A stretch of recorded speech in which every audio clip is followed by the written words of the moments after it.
Welcome to my first vegetable garden. This channel is all about teaching new gardeners how to have gardens. This series is called My First Vegetable Garden. We did the first episode towards the end of fall, and we set up fabric pots from Root Pouch, which we sell at our shop if you want to pick some up. We set them up so that they're going to be ready for the spring. Now that we're in the beginning of February, I want to talk about setting up a grow light station. The reason that you would want to do this, one is it gives you a jump on the season. We'll talk about when you start seeds indoors. People have a lot of questions about that. But the other thing that it does is it saves you so much money. If you go out to buy tomato transplants or pepper transplants or anything really, they're going to cost you, if you're lucky, $2 or $2.50. Realistically, $3 to $4 a plant, and that quickly adds up. The money that you would spend on buying all your transplants from a store, you can spend on setting up a basic grow light station. That's what I'm going to show you today. It's going to be a slower paced video so that I can explain everything to you so that you fully understand it, and this is geared for first time vegetable gardeners. The first plants that we're going to plant are going to be perennials. I'm going to do that in the follow-up video to this. We're also going to talk about today setting up your seed starting mix, and you want to just make sure you get rid of fungus gnats. I'll talk about that. So the next video is going to be about perennial herbs, perennial flowers, getting them started. But let me show you how to set up a basic grow light station using lights that you purchase from Walmart. And I'll explain to you why Walmart has such a good deal. This is where I start my seeds indoors. I've been doing this for 20 years. We're talking about getting lights just for transplants. We're not talking about a light setup for flowering, for growing fruit, for taking your plants to maturity inside. This is just for transplants. I'll go over the lighting shortly. It's real simple. Don't spend a lot of money on your lights. Now, you don't need a setup this elaborate. We're going to just really talk about setting up a single level. We're going to use 2 lights. These are 4-foot LED lights. This is already some oregano, thyme that I started, sage over here, some larger oregano. These are your standard 6 cells. This is a flat. The cells are they're called cells. They come in different sizes. That's the standard 6. This is a bigger 6. We sell these at our seed shop. It's a good price, very competitive to what you find at Home Depot, and these flats are really, really sturdy compared to what you can buy out there. Now, you can set these up 4 to a shelf, or you can just do 2 flats, and you would turn this sideways, kind of like what I have down here. It all depends on what you're growing. So don't be overwhelmed. You don't need to buy all of this stuff. We're going to concentrate on just setting up a single shelf. We're going to change what's up down there to 2 lights. You're going to need a seed starting mix. This is made by Jiffy. It's basically peat moss and vermiculite. And the easiest way to get started is just to buy this. I do have videos on making your own, but that's for something you know down the line. 12 quarts in here, peat moss, vermiculite. Now, when you buy these seed starting mixes, very often they have fungus gnat eggs in there. That's just something that comes along with peat moss. So what I do is I just dump everything into a plastic container. I hydrate it with boiling water. The hot water kills off most of the fungus eggs, if not all of them. But you really want to do that to prevent eggs from hatching in your seed starts. They will wreak havoc. Basically what they do is they hatch, they eat the roots of your plants, they mature, they crawl on your soil, then they fly, then they lay eggs again, and the process starts over again. So, word of warning or caution, hydrate your seed starting mix with boiling water. Wait a couple of hours, then we can start the whole process. Now, this is a standard seed flat. This is one that's not doing too well. It's going to get changed out. You can stick them on a shelf, just like that. You could do 2 this way. It all depends on how many plants you want to grow. These standard 6s hold 72 plants. That's a lot of plants. You put 2 under there, that's 144 plants. I would say pick up at least 2 of these because we're going to do the perennials now. That will fill up a lot of them. And then we're going to do tomatoes and peppers in another one in another video. The shelving, you can use whatever shelving you want. You want it to be, and I think this is about 24 inches in depth. You want it to be deep enough that the flat mostly sits on there just like that. And you also want it to be 4 feet wide because the lights, the LED lights that we're going to buy, are 4 feet long. So you get maximum light coverage because we can just set 4 of these right across the whole space and we're maximizing the light. Now lighting can get confusing for people, and I want to go with Walmart. These are Hyper Tough lights. They're at Walmart actually as of yesterday. The upper one, 3200 lumens, $15. The lower one, 500 lumens, $18 or $19. That's really inexpensive. It's the lights up here. You can see how bright they are. That's all you need. Now, when you're first starting or thinking about growing seeds indoors, you're going to see the colored LEDs, systems that could be lights that could be $50, $100, $200, $300. You don't need those. We are just growing to have transplants. We want to take our peppers and tomatoes to something about that size. You can see that these lights work. These are planted early, so don't go by, where I am. It's February 2nd. We're in Maryland Zone 7. Typically, tomatoes you start 6 or 8 weeks before they would go outside. We'll talk about that, but I use those for videos. But you can see that these lights work perfectly well. Now, the reason I say that is because people will start saying, or you'll start reading, you need to know what the par value of the lights are. You need to have, blue lights, red lights, purple lights. You need to have lights for flowering, for fruiting. You don't need that. We are just working on transplants. So there's only 2 values you need to know. Lumens, that is the intensity of the light. I recommend nowadays 3000 lumens or higher. You can find 5000 lumens pretty easily. These are all over at Walmart right now. So I picked up 2 5000 lumen lights. I've already used those 3200s. That's what I'm going to use. That's what I'm going to grow, my transplants with. Now the next value is called the Kelvin value. The Kelvin value goes up to 6500. The daylight range of Kelvin is 5100 to 6500 K. So if you see it in number form, you want 5100 K or higher. If it just has, the word daylight there, then you're perfectly fine. That's what you're mimicking. You want to mimic daylight that's 5100 Kelvin or higher. So all you have to worry about is the lumens value, 3000 to 5000, and the Kelvin value, 5100 K or higher. So I bought these 2 lights, $19 each, that's $38. You're going to want an extension cord.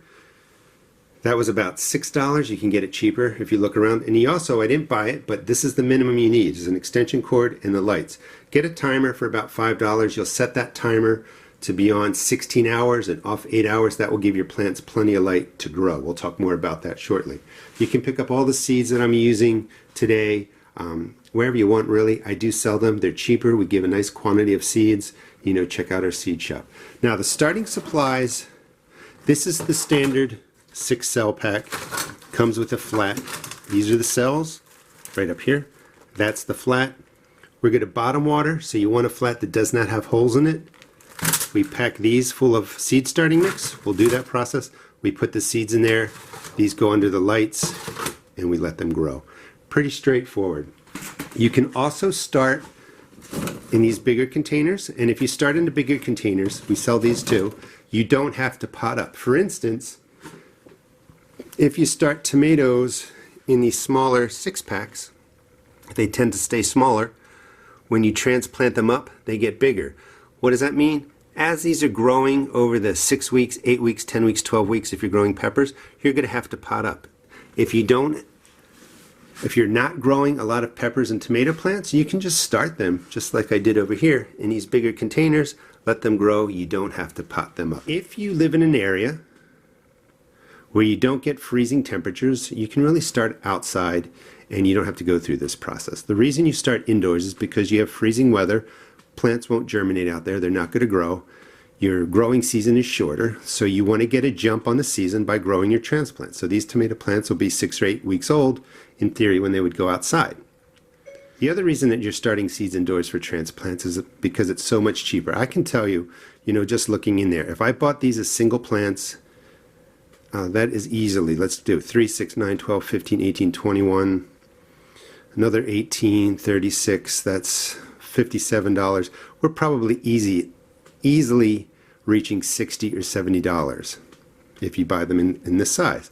$60 or $70 will get you all the supplies you need to really start indoors. So, think about it, that's up to you.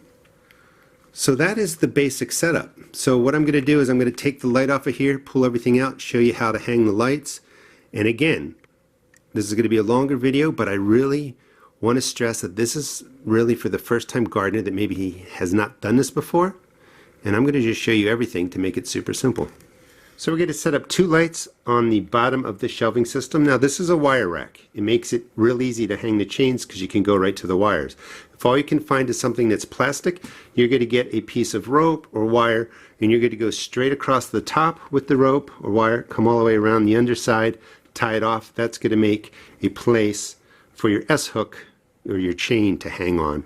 And that's the way you deal with something if you don't have the wire rack. Now again, make sure your shelving unit is at least 24 to 28 inches so it holds the trays this way. And you want it to be 4 feet long, again, because the fluorescent light, or actually, I'm dating myself, the LED light is 4 feet long. And you just drop the light in to, you can see the post is right over here. You get it as close to the post as you can so that when you raise it, you're getting the maximum light. Now, each light is going to have a different place for the S-hook to go into, and you just basically take the hook, goes into the slot, and then you poke it right up and it's secure. Sometimes the holes are over here, sometimes they're right here, but you want to go straight up to right here. Now this is the first time that I've seen a chain that doesn't quite have those S-hooks that come apart. They are actually fixed on here. So the problem is that when we hook this in and we hook this to here, it may hang too low. You're not going to be able to get a seed flat under there. What you want is something more like this. And you might have to buy some of these S-hooks from the hardware shop, where you hook this into there,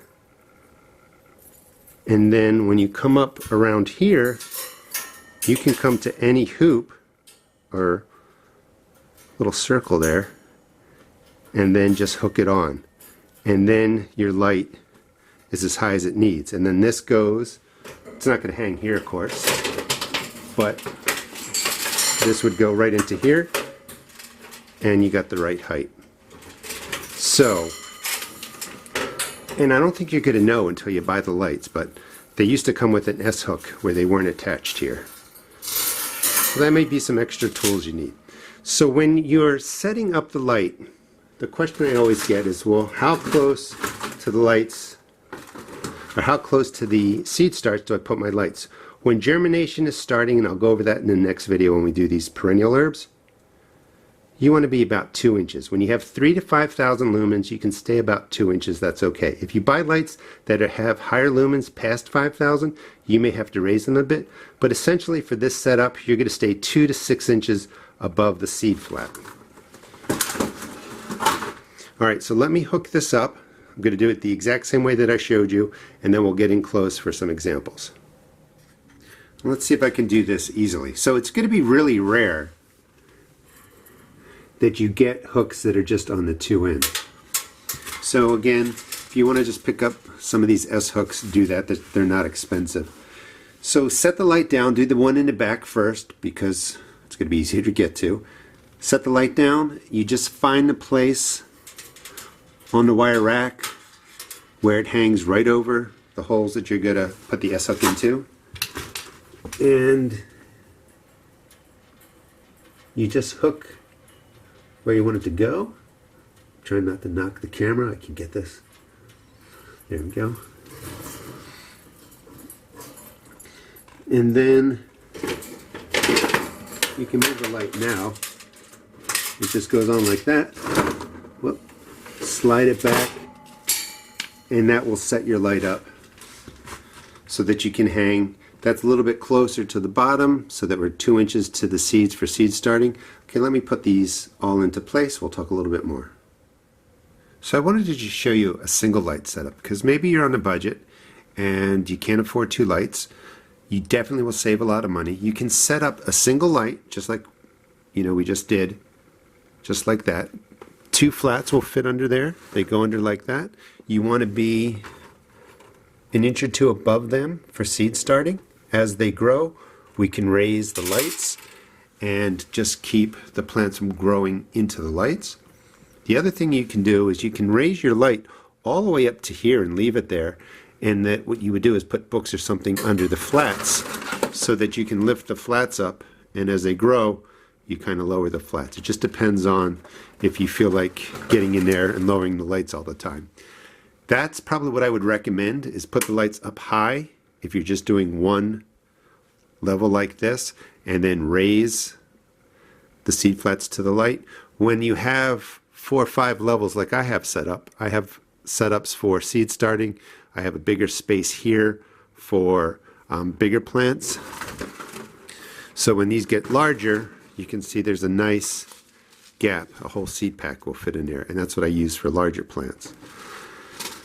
So I wanted to let you know that the way you figure out when to start seeds indoors is when your earth is going to be about 50 degrees. So what does that mean? So the parsley, the lemon balm, peppermint, cilantro, oregano, sage, thyme, all the stuff that I'm going to do in the next video, you can really start 10 to 12 weeks before they would go outside. They can go out into colder weather. They can take a light frost. These are perennial herbs that can manage cold weather. So that's why we're starting them now, 10 to 12 weeks ahead of time. If you are thinking about growing peppers or tomatoes, you want them to go into the ground when the earth is about 50 degrees. So what does that mean? The top 6 inches of the soil where you're going to drop your transplants into really needs to be warmer, or your plants just sit there. They may turn purple, they don't thrive, they don't grow. So you have to get an old weather chart online, look up some of your regular temperatures maybe in May. Look for a period that has upper 40, 50 degree nights for about 2 weeks, 60 to 70 degree days, a couple days of rain. In that 2-week period, that soil is going to warm up. So you pick that time, let's just say it's May 15th in my area, and then you count back 6 or 8 weeks for tomatoes. That's when you would seed start them. You count back 8 to 12 weeks for peppers. Your cool weather crops, you can start indoors 6 to 8 weeks before they would go outside. They can take lower temperatures, but they also grow pretty quickly. So I'll go over all that in the series. But I just wanted to give you some idea for the tomatoes and peppers. That's what people tend to grow most indoors. 50 degree soil temperature, count back 6 to 8 weeks for tomatoes, 8 to 12 weeks for peppers. All right, so this would be the basic setup. You could do a single light, and then you're going to be doing 2 flats. And as the plant grows, you raise this up, you get great seed starts. 2 levels would look something like this. And you can just see what I was talking about, is you just take the chain around the position that you want it to be on the shelf, on the wire rack, put the S-hook in, put the chain hoops onto there, and you're good to go. Now, the other question I get, doesn't this cost a lot of money? If you want to look up online a wattage calculator, you can find the wattage on the lights on the box of how much energy it takes. You can also look up how much a kilowatt hour is, in your area, and then how long you want to leave the lights on. And you will see how inexpensive it is to run these LED lights. And you just put in 16 hours, 7 days a week, you can find out the calculations. It's really, really inexpensive, so don't over worry about that. So let's get this plugged in. Here is a basic timer. Your outlet or your extension cord just goes right in here. This goes into the wall. Let's get this lit up. One hand is a little bit of a challenge. There we go. And you can see how bright that is. That's perfect for starting seeds indoors. I will put on the second light. You'll see that in future videos. Next video, we're going to cover starting the perennial herbs February 2nd here. These would go out into my garden somewhere in the middle of April. So 8-12 weeks ahead of time, you can get them started. This is going to save me all the money that I spent on the 2 lights, basic flats, seed cells, and seeds, even the extension cord and the timer, because I'm going to make 72 plugs of these different herbs. They would cost you at least $3. 72 times 3, what is that? $216. You'll save a lot of money. Please follow us. My brother and I will be doing my first garden series for the entire 2021 season. He'll be doing videos too. I just wanted to give you the basic setup for setting up the grow lights, and again, we'll get to perennials, tomatoes, peppers, all that kind of stuff soon. If you do end up wanting to start early, I just want to stress again, you want to get a container, put in your starting mix, if it's peat-based, in there, add the boiling water. The last thing I want you to do is to have all these great seed starts going, but then you have fungus gnats and they kill off your plants. So that's why I put this in the video. I will stress over and over again, boiling water in your starting mix, you're good to go. We'll talk about fertilizing, all kinds of care, all kinds of different things. So please follow us, and please check out our seed shop at therustedgarden.com.